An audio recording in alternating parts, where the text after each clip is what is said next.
மாறிவரும் காலநிலை மாற்றத்தை எதிர்கொள்ள பூமியை பசுமையாக்க வேண்டும். அதற்கு நாம் அனைவரும் மரக்கன்றுகளை நட வேண்டும் என ஆன்மீக செம்மல் ஸ்ரீ சிவசத்யபாபு தெரிவித்துள்ளார்.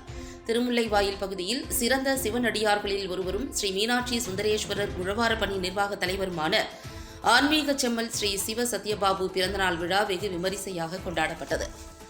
அருள்மிகு மன்னாதி ஈஸ்வரர் உடனுரை பச்சையம்மன் கோவிலில் தொடங்கிய அவரது பிறந்தநாள் ஊர்வலம் அவரது இல்லத்தில் ஏராளமான சிவனடியார்கள் புடைசூழ சிறப்பாக கொண்டாடப்பட்டது.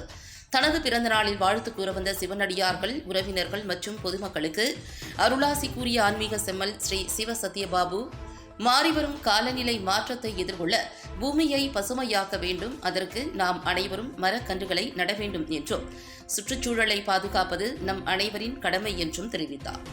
நிகழ்ச்சியில் கலந்து கொண்ட உறவினர்கள், சிவனடியார்கள் மற்றும் நண்பர்கள் அனைவரும் அவருக்கு கேக் ஊட்டி பிறந்தநாள் வாழ்த்துக்களை தெரிவித்தனர். அவர்களுக்கு ஆன்மீக செம்மல் சிவசத்யபாபு மரக்கன்றுகளை வழங்கி மகிழ்ச்சியை வெளிப்படுத்தினார்.